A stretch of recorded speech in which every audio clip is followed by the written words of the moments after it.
on our Facebook pages, our YouTube channel, as well as the other spectrum that we have here, including our smart devices like your Amazon Alexa, your Google Home. We are on the air on both radio stations, 102.7 and Hot Country Hits 99.9, and so much more. Talking with Caitlin Aldrich. Caitlin, good morning to you, and thanks for hanging out this morning and talking about City Council meeting coming up tonight. Good morning. Thanks for having me. Absolutely. Let's chat this morning as we're going to dive into some of the things, hot topics of conversation that are out there. Some things that are on City Council agenda that make it's a light meeting, but can hopefully impact the community. Let's talk about some of the things that have come down recently. We'll chat about the mayor's City of Ludington letter that he put out last week. We'll talk about the AndyS project and that continued suit just a little bit, obviously because it's still in the court system. I can't chat about it too much, but at least from the city standpoint, what does this mean? And then also on the agenda, per some notes here. We've got some senior citizen partnership with West Shore Community College, and then also the Ludington baseball team has some activities that they're wanting to talk to the city council about, among some other things, including some clean energy. Let's dive into the AndyS project. That's AndyS restaurant there on Rath and Ludington Avenue in downtown Ludington. We set the foundation just a little bit last year. The project was being built. Had some columns that did not match up with the city's expectations, with the plans that they had, or at least the perception, and both sides disagreed there. We fast forward throughout the summer.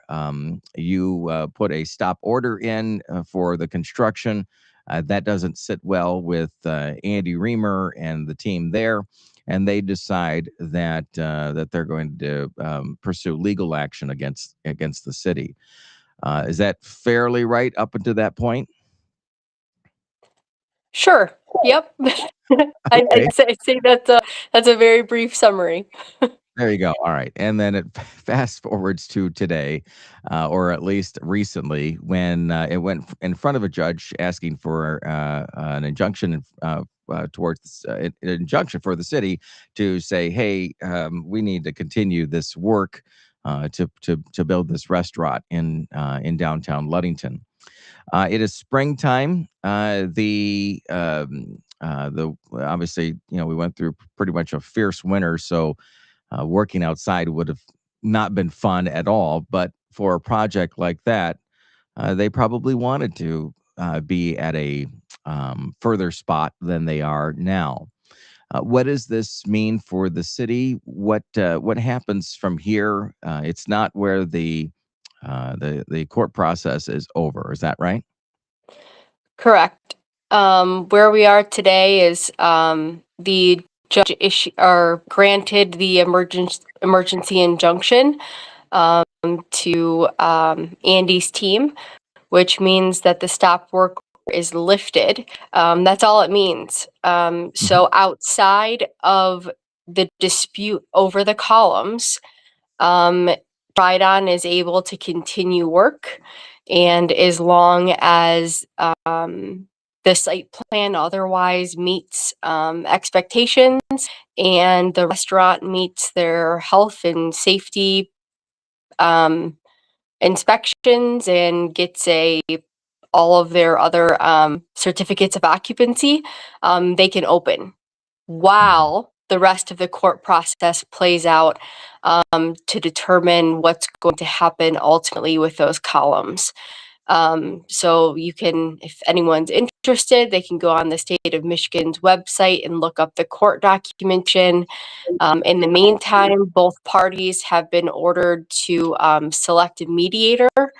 So we have to mutually agree upon a mediator while the judge continues to set up future hearing dates and ultimately a final decision on what's going to happen with the columns. So there's still an entire legal process that has to play out. But in the meantime, Andy Reamer and the Tridon team can continue to work on opening the AndyS restaurant. A couple questions. When you put the stop work order in, you obviously were advised by counsel. Did you feel like it was a strong decision, or did you feel like it could ultimately go in their favor when you were discussing that last summer? It's not about being strong or a light decision or necessarily working with your attorneys. It's usually the way your zoning ordinance is set up. It's the way our zoning ordinance is set up. It doesn't matter if you're talking about a shed or a residential property or a commercial property. Um, if your site plan is not in compliance, when it's caught, and you usually notify the property owner. If it's not corrected right away, there's a process, and that's the process in our zoning ordinance, is to issue a stop work order. In most zoning ordinances, that's the process, is to issue a stop work order. Do you feel like you or the city wants to appeal this judge's decision? Is it appealable? Did they give you a certain day to address that, or is it okay? Let them continue to work. There is an appeal process, and that decision is between city council and our attorneys. Okay. All right. You have public opinion that matters as well out there, and you probably have seen and felt that. Again, going backwards a little bit, you mentioned that it factors in on what the city policies and procedures and guidelines and everything that goes along with building something from a shed to a restaurant in the area. But there is also that public opinion that factors, I would assume, on there. And in politics in itself, you have seen, read, probably heard from the citizens of Ludington. Does that factor into things at this point now that we move into spring and shortly into the tourist season? I think that the number one piece that at least weighs for me personally, and I won't speak for anyone on city council, is still the public safety component. Um, and I won't go into details further because unfortunately, like it's still an active, lawsuit filed by ASR Real Estate. But the details will come out, and you can read some of them if you go online on the court docket. And it's frustrating. It's frustrating for everyone. Nobody wants to be here. Um, but yeah, I mean, there's a lot of public opinion out there. Um, Nobody wants to be spending our time this way. It's time consuming. It's obviously expensive. But we are where we are, unfortunately. But at the end of the day, I'm glad that hopefully AndyS will be open soon, and we'll have another downtown restaurant open and ready for the summer season. Do you think that when all this has blown over, that it's the overall picture is that it is a good thing for Ludington? I mean, you hinted on that just a moment ago. Do you see that? Because or at least you hope that Andy and his team will have additional projects in the future for the city of Ludington. Do you see that you'll come to a point where you can work together again? Absolutely, I have no concerns about that. Um, Andy, and I don't mean to not talk about him personally, but his company is ASR Real Estate. So I don't mean to not bring up his, Dr. Reamer personally, but his company is ASR Real Estate. He's a businessman, and he has a incredible company and massive investments, and I believe he's going to continue to invest in the county and in our downtown, and it's a great thing for the entire area. Um, just because there's been an oversight or whatever that might be doesn't mean that the city is not still going to continue to work with his company on future projects, or that he's not going to want to work with the city on other projects. We will continue to be partners. We'll continue to identify properties that are eligible for, whether it's grants, and mutually attempt to achieve our collective goals. What we'll do for any developer. There was just a mishap of some kind when Yeah. it comes to here, and this is the unfortunate place where we're at right now. And we'll work through it. And as of right now, it's up to a judge as to where we're going to fall, and sometimes this is where we end up. I don't think either party wants to be here, but this is really where we're at. So, but I don't think this is the end of a relationship, if that's what you're referring to. Well, obviously, you want to be able to look at the big picture of the city of Ludington and growth, and attracting outside people into the area, taking care of its locals and citizens that have been there for years and weathered through situations, maybe similar to this, maybe not. Let's talk about what the effect might be in regards to those in and around Rath and Ludington Avenue. I don't know if it's a too early of a question, but I thought I'd ask that of you. We know that the lane, or half a lane, and a lane and a half was closed for a while there. Do you see closures happening in that area? Do you see construction sidewalk impact in regards to spring and into summer? Have they discussed that with you at this point, or what can you share with the community? I don't anticipate any further road closures. They haven't come forth any. Last I knew, back in August, they believe they were, a month or so out from opening, and I believe all the work that was left was interior. So it is my understanding that there won't be any further out, exterior public right of way work that is left to be done before they can open. Okay. All right. Well, we'll check with you on updates here. Obviously, that hopefully something will be resolved in regards to the columns, but that sounds like the judge will be the deciding factor in that. But you mentioned a moment ago as well that the judge has requested a mediator. Are you hoping that gets resolved in that phase, or do you think that this might go to in front of a judge and the full blown court process? I mean, it's always hope that a process will be solved sooner than later, right? So it is. We would love for it to be resolved in mediation, rather than be drawn out longer than necessary. So yes, but we don't know. We don't know what the future holds. So it's kind of unpredictable at this point. If I could pivot for a second, still on the same subject, in the Yeah. next few months, we will hear from it's a mouthful, the Mason County Multi-Use Trails Committee. There is one segment of the trail, maybe two segments of the trail committee, that are ready to gain or hear from the public on some of their feedback on a proposed route. And one of the routes is from downtown Ludington at Ludington Avenue and Rath, south to down to like Pierre Marquette Highway. And again, like I said before, it didn't come out of thin air. It is the proposal of a bike lane installation, and that bike lane is, like I said, from Ludington Avenue and Rath Avenue all the way down to Pierre Marquette Highway.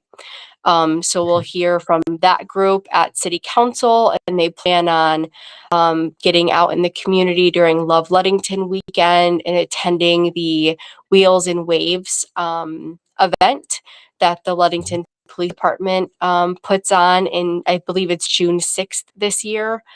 But they will be doing some information gathering and different things like that. But that is a bike lane that is going to be proposed on the east side of Rath Avenue.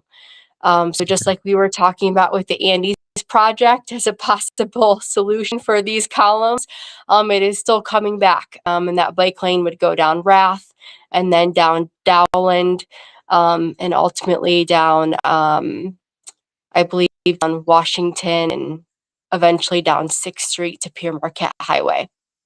Okay. Is that So a it all project? does tie together. Like I said, it wasn't a solution that just came out of nowhere, but I believe the committee is looking to apply for some federal funding at the end of the year. I would like to get some public feedback on that proposed route, and we expect to hear from them in the next month or two. And of course, the businesses that align that area, that shouldn't affect them in regards to, putting up any more cash or investing in that. That's more of a grant slash city project, correct? Yes. Okay. Yep, that's correct. We had a question from Charlie, backtracking just for a moment, on our Facebook page. He says he never understood the stop order for the inside versus just the outside. I know you and I have talked about that in the past, but could you just address that real quick for the public if there was still some confusion out there? So when you pull a construction permit to do work, it's for the whole project. So you're issued a permit, and it's a permit for all work. You don't just get a stop work order or a permit for some of the work or pieces of the work. It's for the whole project. So when you're issued a stop work order, it's for the same thing. It's all work must cease. And that's the way the law is written. That's the way the zoning code is written, and that's what happened in this case. That's a good question. Okay. That makes sense. Going back to, Mhm. I think, my last question on this subject, it kind of dovetails back into, working with the construction company. Do you find that, and not that there is a question that puts blame on this city or anybody in this particular case, but there was a lot of conversation out there about the stop order coming in so, I'll say it the word, so late, people felt, in the project process. Do you feel like, that you'll have your team, be better in that communication factor, or working with them, or going down and checking things out along this process without it feeling like you're over their shoulders constantly? Is there going to be a slight change, I guess?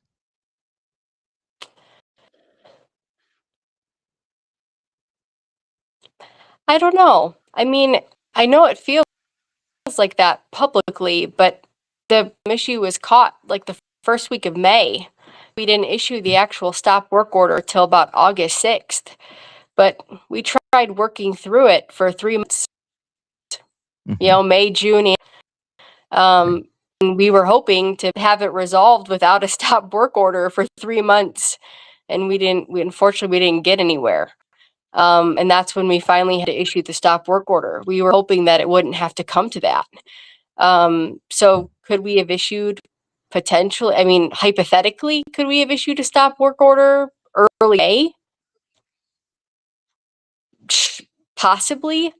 But we were hoping not to have to do that. Mhm. We didn't, I don't think that, I think that there was maybe some hope that we weren't going to have to do that. Um, Mhm. so it's not Okay. like, it's not like we just, sat on it until the last second. We were actively working with, both parties trying, with the other party trying to get to a resolution before it came to that. And I remember you discussing that with us now, about there was conversations during that time period that seemed to be, a brick wall basically between the two. There was no movement happening, between the construction company and the city, and so you had to issue that. Let's let's pick up this conversation, this part of the conversation in the future. Hopefully, the next time we're able to chat about it, there's some resolve, and you see that, as you already do, but that overall the restaurant is a good part of the Ludington community, and a year from now or whenever they open, that it's there's a good attraction factor to the Ludington area for people visiting, as with everything in the Ludington area. So sometimes you have to go through a bit of struggle to come out the other side and say, "Whew, hopefully we don't have to go through that ever again." And so let's talk about that in the future. You had the mayor put out a letter called the State of Ludington last week, and there was some good positives, but there was probably some concerns in there too, that from the city standpoint. When you see a letter like this, and the mayor puts that out, is it something where there's conversations behind the scenes to make sure that there's input on the letter? Is it just the perspective of the mayor in this particular case? What is that process like prior to this letter coming out into the community? I mean, the state of the city is generally something that comes directly from the mayor. Um, it is a message from the mayor to the citizens. In this case, it's the last letter from Mayor Barnett. He announced in January he wasn't running again. Um, Last year, he sent one out and he asked if I would look it over, and he did that again this year. Um, so I was aware of what message. And like I said, he did that again this year. Um, so yeah, it's just a message directly from him to the residents and business owners, and it's what he feels is the state of the city, and what he thinks residents should know, and um, kind of what they should be expecting this year in Ludington. Do you feel that there was the most important point that he wanted to get over, that maybe in your opinion, as a citizen of Ludington, or what the citizens might pull from that letter, was there the most important point that you want to reiterate this morning based on what he wrote?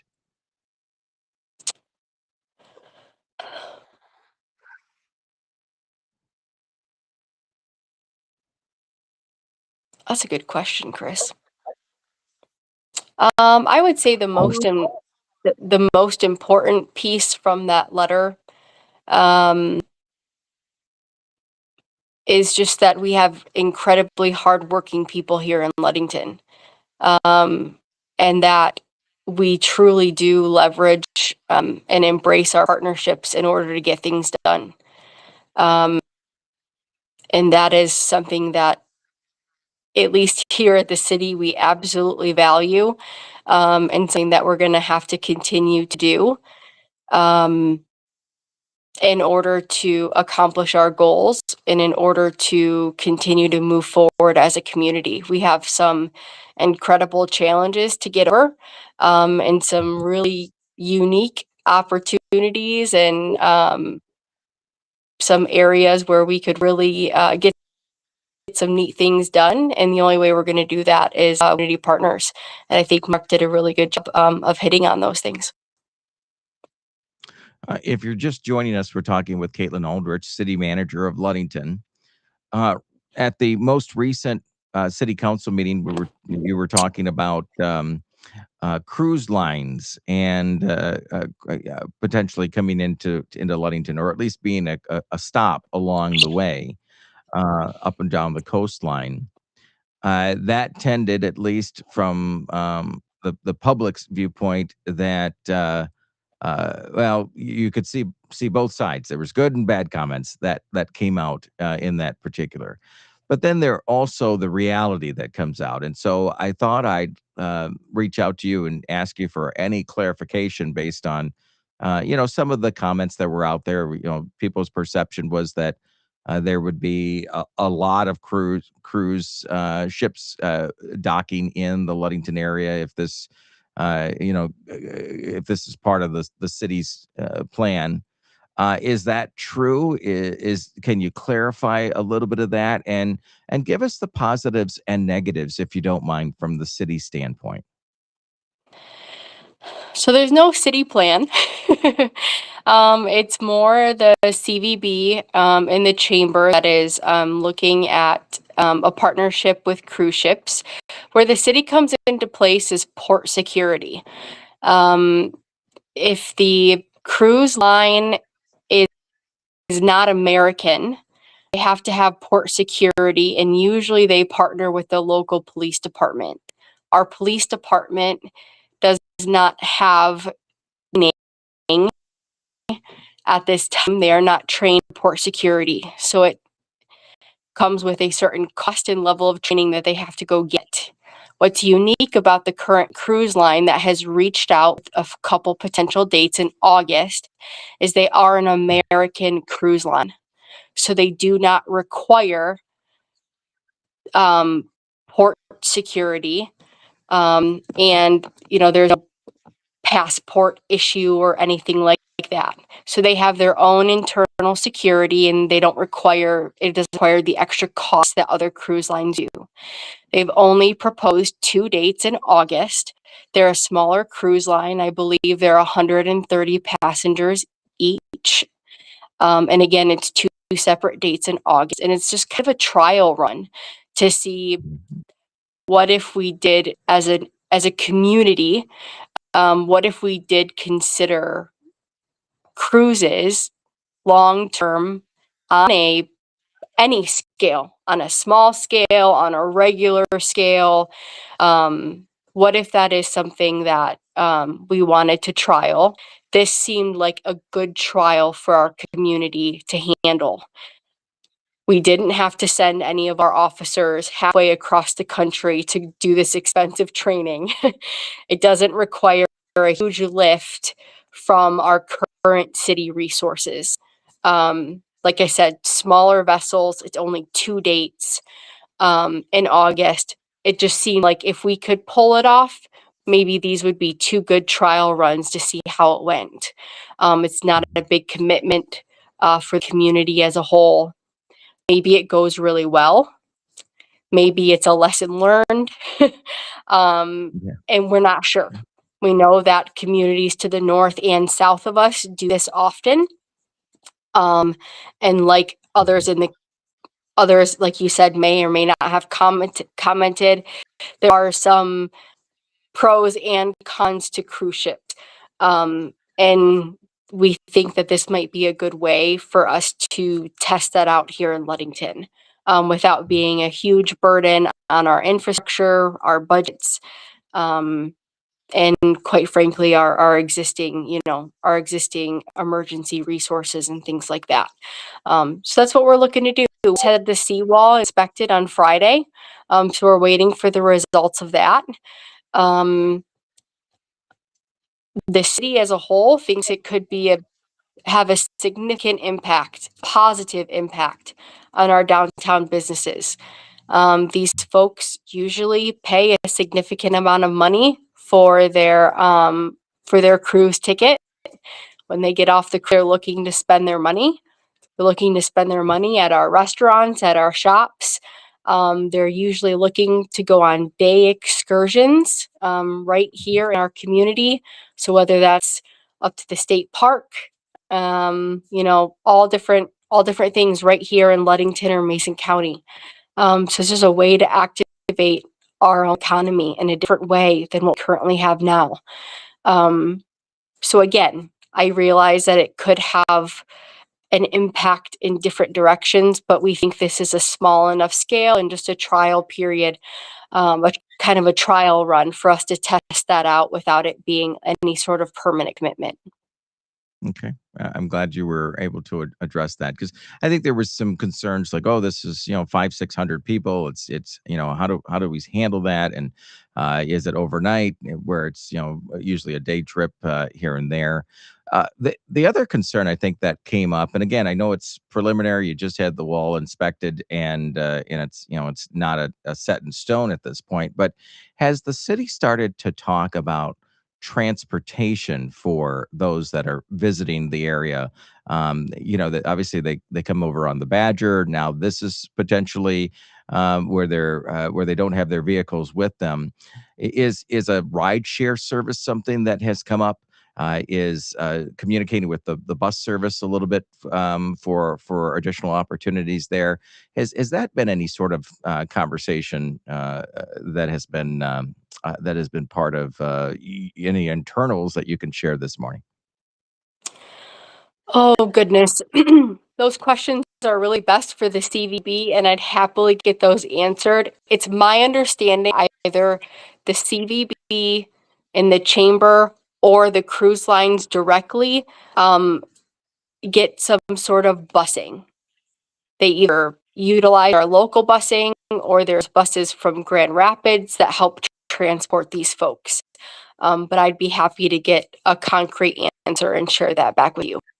Yeah, once we have, once we know that that's a go, if that's going to happen, that would be neat to see what that would look like. Because, within walking distance, there's a lot of businesses and restaurants and such, but I would assume some of those outlining businesses and restaurants would like to have these individuals visit them as well. We're talking with Caitlin Aldrich here on the Morning Zoo. You've got City Council meeting coming up tonight at 6 p.m. at City Hall. Let me go back to my notes for just a second. There is a clean energy presentation. Mary Freeman will be in front of City Council tonight talking about the Lean and Green Michigan property assessed clean energy. Can you elaborate a little bit on that for us this morning? Yes, I can. So, Christy Zimmerman is our economic development director through the Chamber Alliance. I've been working with her, the city and the rest of the county has. And through the Mason County Housing Alliance, she brought forth a potential opportunity for anyone in Mason County to work or establish a PACE district. A PACE district essentially allows commercial businesses or multifamily housing, commercial businesses, to establish a PACE district. It's essentially a special assessment that goes on their own tax roll, and it allows them to receive upfront funding for any green energy improvements. So you can have an existing business, or it can be while you're constructing a project. And really, any type of energy efficiency or energy improvements are eligible. So HVAC improvements, windows, roof repairs, you name it. It's helped fund multi-million-dollar projects, and you receive the funding through the Lean and Green Michigan program and their own private bank lenders. The only reason that the municipality is involved is, so say the city of Ludington has to identify that our city limits are established as a PACE district. And then when that individual business wants to pursue a PACE program, they will work with the Lean and Green Michigan program, come up with what parts of their construction project are actually eligible for this. They will work on the dollar amount and with the financial institution to receive their funding up front. And then that documentation will be sent back to the city, and the special assessment will be put on their tax roll. There's not actually, the dollars aren't assessed through their tax roll. It just guarantees the financial institution that is lending them the money that if they default, the financial institution that they're working with will eventually receive their money if they foreclose on the property. It also ensures that if the property owner ever sells that business, the loan runs with the land So that loan would transfer from property owner to property owner. It's a really neat financial tool, actually, just like for businesses and multifamily housing units, to otherwise get this type of funding, this upfront funding that they usually wouldn't be able to afford otherwise. It will lower their utility costs immediately, right? Because they can tap into this funding, they can make those energy improvements right away, and then they'll immediately see that utility cost go down. Because they've made these energy improvements right away. So what we're going to hear tonight is from Mary Freeman, the CEO of PACE, and she's going to walk City Council through what PACE is. I believe the PACE program, actually the state of Michigan statute that was passed in 2010. She's going to walk the City Council through the state law, how that works, and kind of what the city's role is in the PACE district. Otherwise, the Lean and Green Michigan program kind of handles everything. The municipality has a very small role, but if the county or the city does not establish a PACE district, businesses in the city limits cannot apply for a PACE loan. Okay, that makes sense. That makes sense. Yep. We So had a I question just come in. yes, and Go ahead. let me answer this or say one more thing. I don't remember in the packet. It's in the packet. Either 60, I believe it's 60% of Michigan is already covered by a PACE district. Wow. Okay. So this is moving It's pretty fast. yes, it's a pretty popular program. The question that came in was, is this just only for the city of Ludington? And it sounds like you did address that by defining the borders of Ludington for this program. But could you see, or maybe it's a question for Mary tonight, is that other townships and villages and cities in the Mason County area or beyond could see this as a perfect opportunity so that it spreads across the entire county. Could you see that happening? Sorry, I'm losing my voice. It You know, was something that was presented to the entire county. It was presented to the Housing Alliance. So all the townships and county is represented there. I know that Pierre Marquette Township is talking about it. I'm not sure about Mason County. But yes, I mean, everyone was represented and heard about this. I know that the city of Ludington is the first to take to one of their boards. So okay, yes, as all of right. right now, it would only cover businesses in the city of Ludington. And then obviously it would be either the business reaches out to the city or to Pace, or I would assume that Pace probably has a good reach out system that they want to make sure that this information and these packets are in front of a lot of potential businesses in the area once things are dotted and signed. Yes. Yep. And we've actually there are two developers who are interested in some properties in the downtown or the waterfront area, and they have done some development down along the west shoreline, but southern Michigan, and then one in Grand Rapids, who have worked with the PACE program already. I think one is going to come to the city council meeting tonight because he's interested in a property and is even more interested in purchasing a downtown property if we have the PACE district, because it Okay. just makes the project more affordable for him. Mhm. Another key aspect of the PACE program is you're able to pay that loan back over 25 years, Mm. which is a very long time, Yeah. Yeah. as we all know. So it's a very neat financial tool and helps fill that funding gap when you're funding these massive construction projects. And able to save on energy and everything else that comes along with it over that period of time.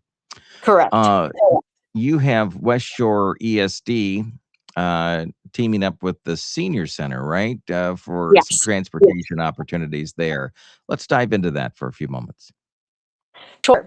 So the Ludington Senior Center has been thinking for the last few years about creative ways to fund the purchase of a small bus for day trips.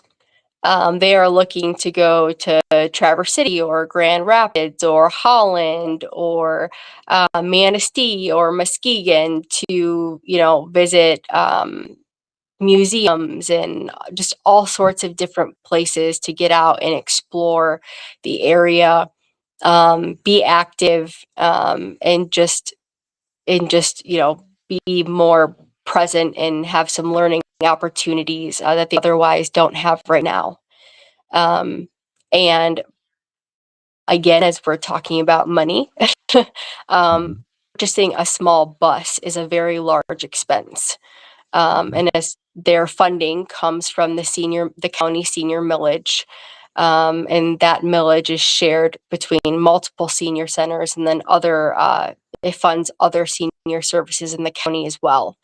So trying to request a larger purchase like that is very difficult. So they're looking for other ways, and they got creative and thought of partnering with the West Shore ESD if they could. And the West Shore ESD was very open to sharing their transportation services, including a driver, as Mhm. long as it's pre-planned and they had a driver available. So that is what this agreement entails and is representative of.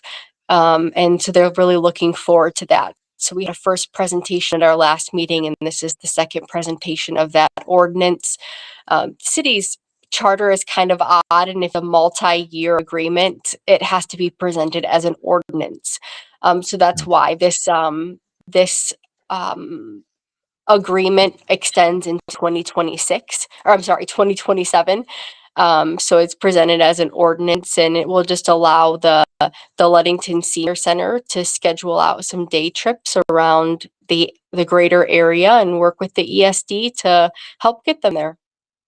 All right, that sounds great. What a great partnership and being able to pull those resources. It's phenomenal.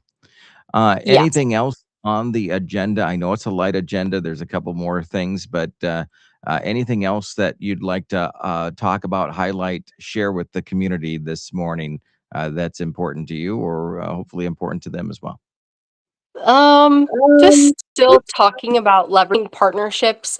Um, the Chamber Alliance received a rural readiness grant, and they are willing to help the city fund a proposal from Flywheel to help us create a policy that will basically better identify what types of housing projects we want to fund.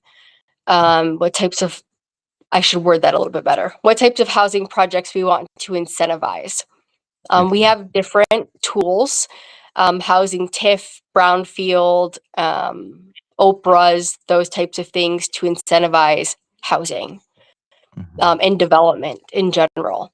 But we don't really have a standard for a few of those on a minimum number of units it has to bring on board, what type of financial impact it will have on the city or on the renters.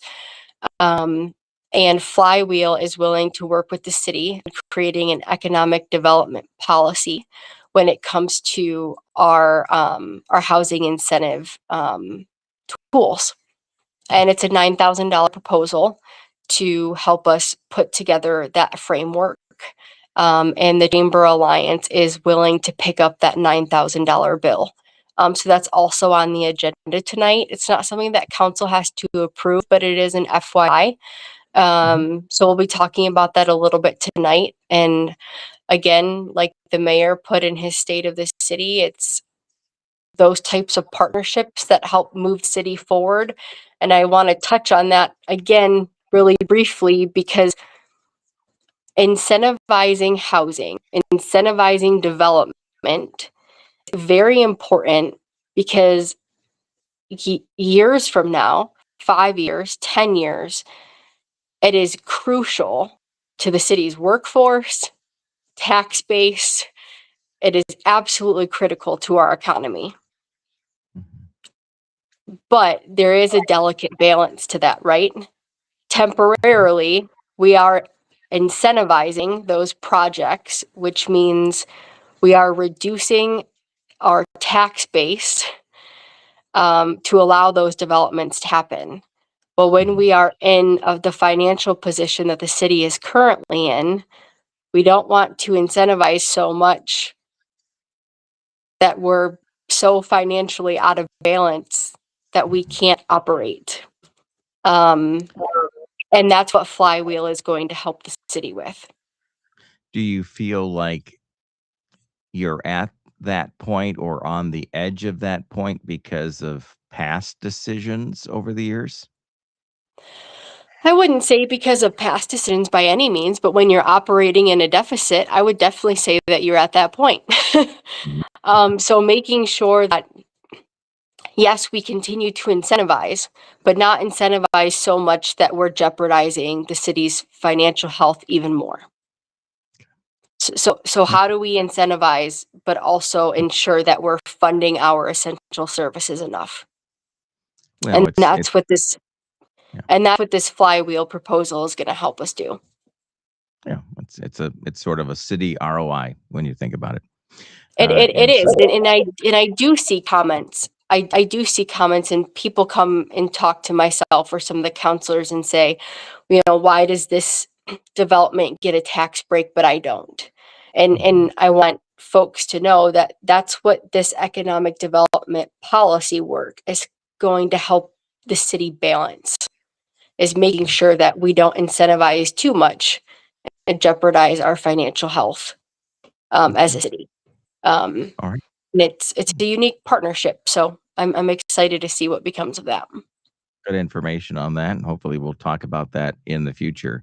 Last question for you before we wrap up. Springtime is here. Is there anything that the community should look forward to outside of construction coming up? But anything that is that now that the snow is melted away, at least we hope forever, and the citizens can say, "Oh, hey, you know what? Look at that. That's happening." I know we've got the Petunia Parade just around the corner, but anything else that's on the horizon or the short-term horizon? Short-term horizon. Oh, goodness. I don't know. I might have to get back to you in 2 weeks on that. I feel like right now we're just doing a lot of damage inventory. Okay. Yeah, yeah. After that Everything strong that happens. we did, and we had so many freezing and thawing cycles this winter. I mean, we had in terms of damage, this was a really bad winter. I Mm, mean, for the entire state.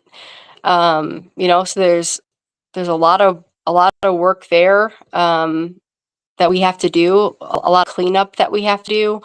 I know everyone does, even on our own properties, right? Um, yeah. but yeah, so I might have to get back with you on that one, Chris. No, it's okay. And before then, we might have another snow, so it might be irrelevant at that point. So you never know.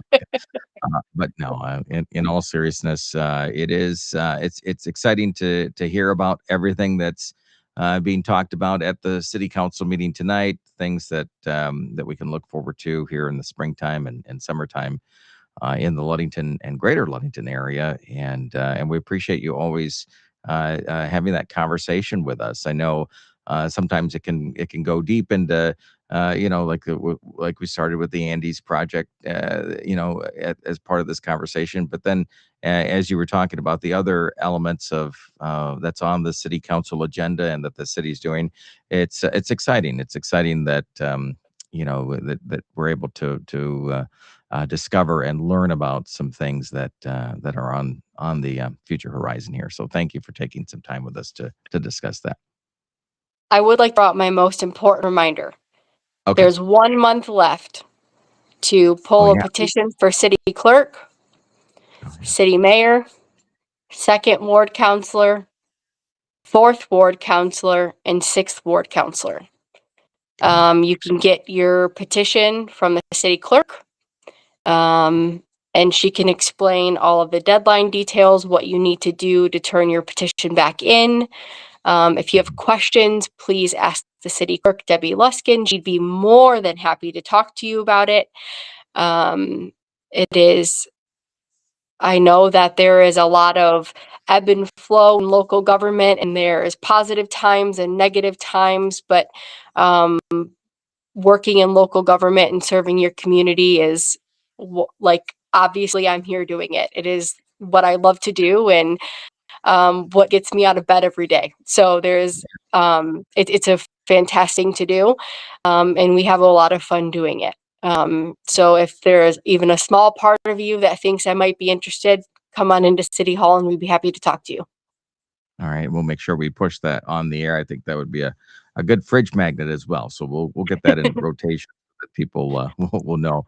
And speaking of that, has there been some interest? Are you seeing some people come through and say, "Yeah, I might want to run for mayor, or might want to run for a ward spot"?